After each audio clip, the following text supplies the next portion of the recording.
ज्ञानेश्वरीची अविटगोडी चाखू इच्छिणाऱ्या सर्व श्रोत्यांना आमचा नमस्कार. सर्व श्रोत्यांनी पूर्ण चित्त एकवटून ध्यानस्थ बसून डोळे मिटून शांतपणे ज्ञानेश्वरीच्या ओव्यांचा आस्वाद घ्यावा ही नम्र विनंती. अध्याय 15वा पुरुषोत्तम योग, भाग 11वा.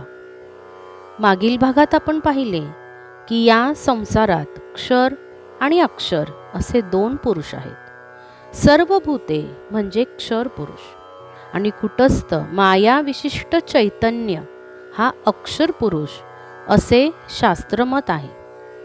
ओवी क्रमांक 501. एवं जीवचैतन्य आघवे हे क्षर पुरुष जाणावे, आता रूप करू बरवे अक्षरासी, तरी अक्षरू जो दुसरा पुरुष पै धनुर्धरा, तो मध्यस्थु या गिरीवरा मेरु जैसा. जे तो पृथ्वी पाताळ स्वर्गी इही न भेदे तिही भागी, तैसा दोही ज्ञानाज्ञानांगी पडे ना जो. ना येत यथार्थ ज्ञाने एक होणे, ना अन्यत्व दुजे घेणे, ऐसे निखळजे नेणणे ते चिते रूप. पानसुता निशेष जाये, ना घट भांडांदिके होय, तया मृत्पिंडा ऐसे आहे मध्यस्थ जे. अर्जुना, दुसरा जो अक्षर पुरुष आहे तो पर्वत श्रेणीमध्ये मेरू पर्वत जसा मध्यभागी आहे, तसा यथार्थ ज्ञान आणि विपरीत ज्ञान यांच्या मध्यभागी आहे. कारण मेरू पर्वत जसा स्वर्ग, पृथ्वी आणि पाताळ या तीन लोकांमध्ये स्थळ भेदांनी विभागला जात नाही, सर्वत्र समप्रमाणात असतो. तसाच हा अक्षर पुरुष ज्ञान आणि अज्ञान दोन्हीकडे गुंतत नाही, जो शुद्ध सत्य ज्ञानाने एकरूप होत नाही आणि विपरीत ज्ञानाने दुजेपणाही घेत नाही. अशा प्रकारे यथार्थ आणि विपरीत दोन्ही प्रकारचे ज्ञान जेथे नाही, असे निव्वळ अज्ञान हेच या अक्षर पुरुषाचे रूप होय. मागील भागात आपण क्षर पुरुषाचे वैशिष्ट्य पाहिले.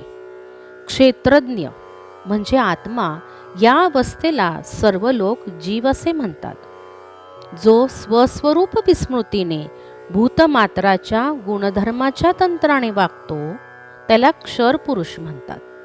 आणि जो आत्मस्वरूपाने परिपूर्ण आहे आणि म्हणून त्याला पुरुषपणा आला आहे, शिवाय जो देहरूपात निद्रावस्थेत राहतो म्हणूनही तो पुरुष नावाला पात्र आहे, असा हा क्षर पुरुष आहे. या भागात आपण अक्षर पुरुषाची लक्षणे पाहणार आहोत. पै आटोणी गेलिया सागरू, मग तरंगू ना निरू, तया ऐशी अनाकारू जे दशागा. पार्था जागणे तरी बुडे, परी स्वप्नाचे काही न मांडे, तैसिये निद्रे सांगडे न्याहाळणेचे. विश्व आघवेची मावळे आणि आत्मबोधू तरी नुजळे, तिये अज्ञान दशे केवळे अक्षरू नाव. समुद्र आटून गेला की लाट नाही, पाणी नाही, अशी आटलेल्या सागरासारखी या मध्यस्थाची निराकार अवस्था आहे. अर्जुना, जागेपणा तर गेला आहे, परंतु स्वप्नाचा काही आरंभ होत नाही. अशी जी गाढ निद्रा, त्या गाढ निद्रेसारखे अक्षर पुरुषाचे स्वरूप समजावे.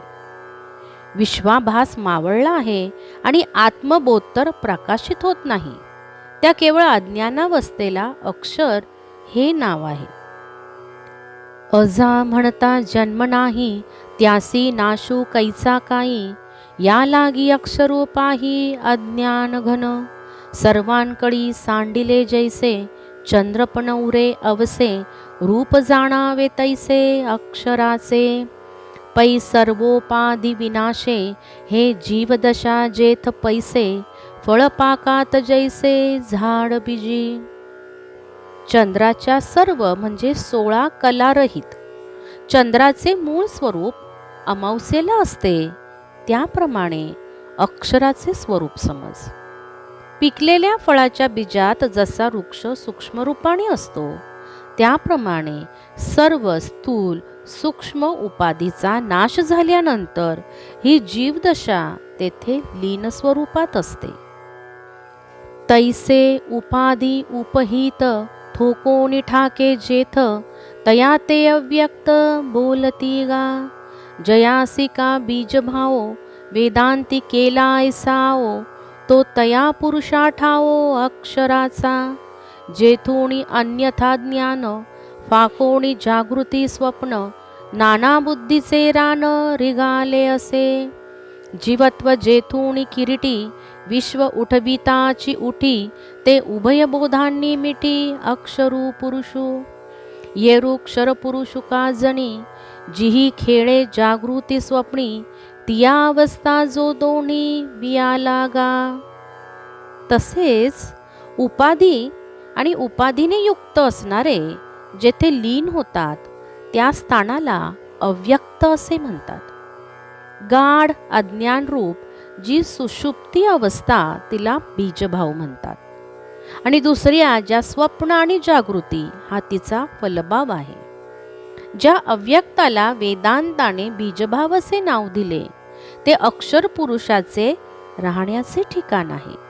अर्जुना, ज्या अव्यक्तापासून जीवन ही कल्पना विश्व या कल्पनेस उत्पन्न करीत उठते, आणि त्या दोन्ही कल्पनांचा जेथे लय होतो, तो अक्षर पुरुष समजावा.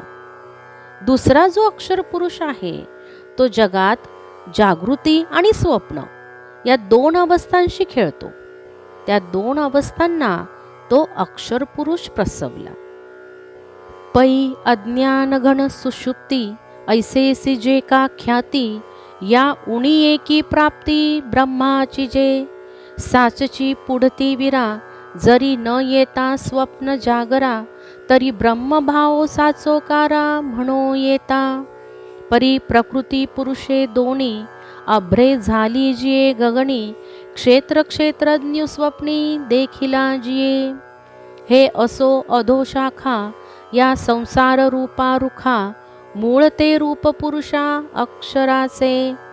हा पुरुष का म्हणिजे, जे पूर्णपणे निजे, पै मायापुरी पहुडीजे तेनेही बोले. ब्रह्मप्राप्तीपेक्षा खालच्या प्रतीची जी अवस्था आहे, तिला अज्ञानघन सुषुप्ती असे नाव आहे. हिच्यात एक उणीव आहे. खरोखर अर्जुना, जर हा अक्षर पुरुष पुन्हा स्वप्न आणि जागृती या अवस्थेला आला नसता, तर या स्थितीला ब्रह्मभाव म्हणता आले असते. परंतु सुषुप्तीरूप ज्ञानशून्य गगनात प्रकृती पुरुष हे दोन्ही ढग एकत्र येऊन क्षेत्र आणि क्षेत्रज्ञ असे भेद जिच्या स्वप्नात दिसतात, ती निद्रा जो अक्षर पुरुष आहे. हे राहू दे, खाली शाखा असलेल्या या संसार वृक्षाला अक्षर पुरुष हेच मूळ आहे.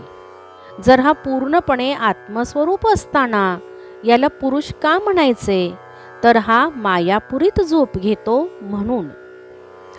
आणि विकारांची वारी, ते विपरीत ज्ञानाची परी, नेणी जे जिये माझारी, ते सुषुप्ती गाहा.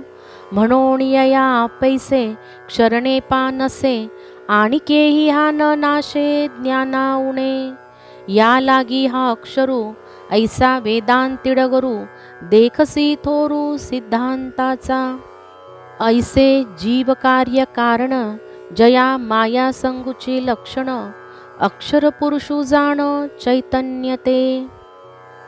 विपरीत ज्ञानाचे खेळ जे विकारादी, ते ज्या अवस्थेत मुळीच नसतात, ती सुषुप्ती अवस्था हा अक्षर पुरुष आहे.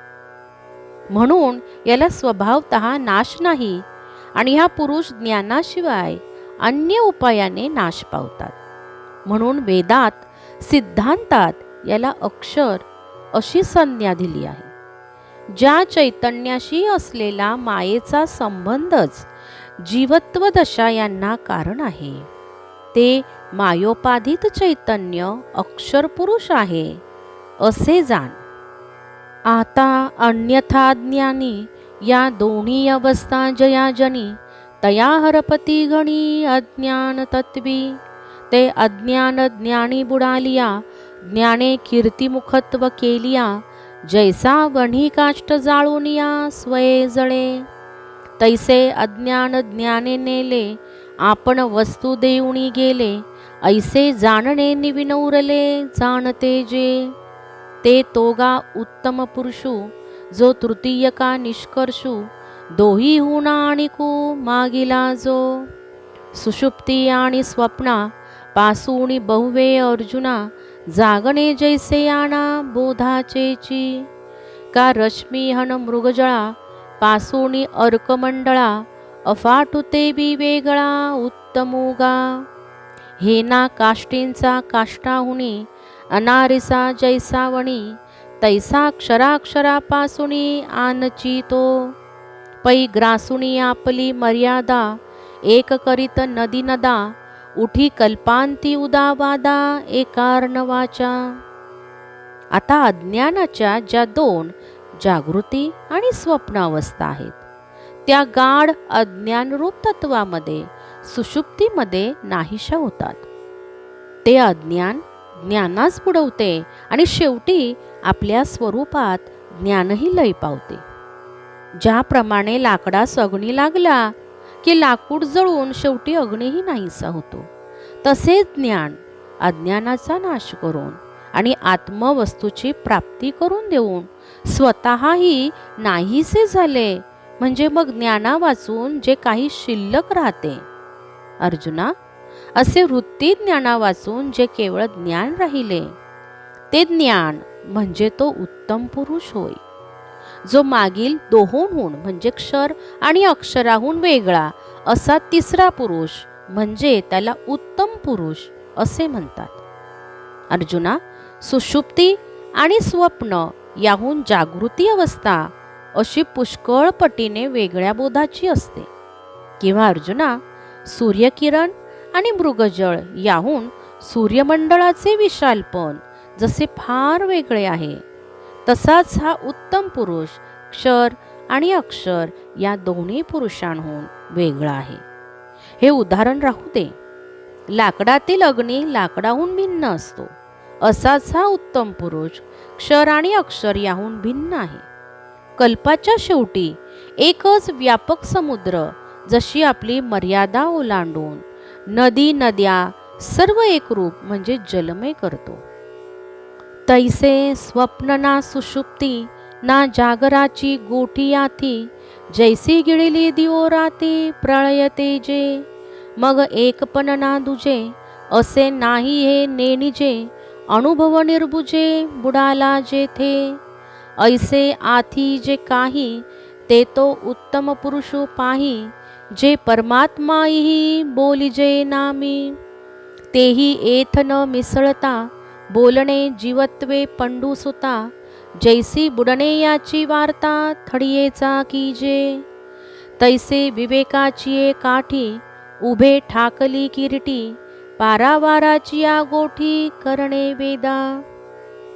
प्रलय काळच्या तेजोमय स्थितीत जसा दिवस रात्र असा भेद उरत नाही, तशी या उत्तम पुरुषाच्या ठिकाणी स्वप्न, सुषुप्ती अथवा जागृती अशा अवस्था भेदांचे नाव नसते. मग ज्या ठिकाणी द्वैत आणि अद्वैत नाही, असणे नसणे कळत नाही, जेथे अनुभव दिपून नाहीसा झाला, अशा तऱ्हेने जे तत्व आहे ते उत्तम पुरुष आहे, त्यालाच परमात्मा असे म्हणतात. अर्जुना, हे वर्णनही त्या उत्तम पुरुष स्थितीच्या बाहेर जीवदशेत राहून करायचे. ज्याप्रमाणे बुडणाऱ्याची गोष्ट नदीच्या काठावर उभा राहिलेला मनुष्य सांगतो, त्याप्रमाणे अर्जुना, विचारांच्या तीरावर वेद उभे आहेत तोपर्यंत अलीकडच्या काठावरील क्षरा अक्षराविषयीच्या किंवा पलीकडील उत्तम पुरुषाच्या गोष्टी करण्यास ते समर्थ झाले.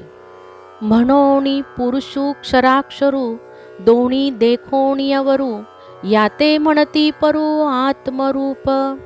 अर्जुना, ऐसी या परी परमात्मा शब्दवरी, सूची जे गावधारी पुरुषोत्तमो, एरवी न बोलणे ही बोलणे, जेथीचे सर्व नेणिवा जाणणे, काहीची न होणी होये जे वस्तू गा.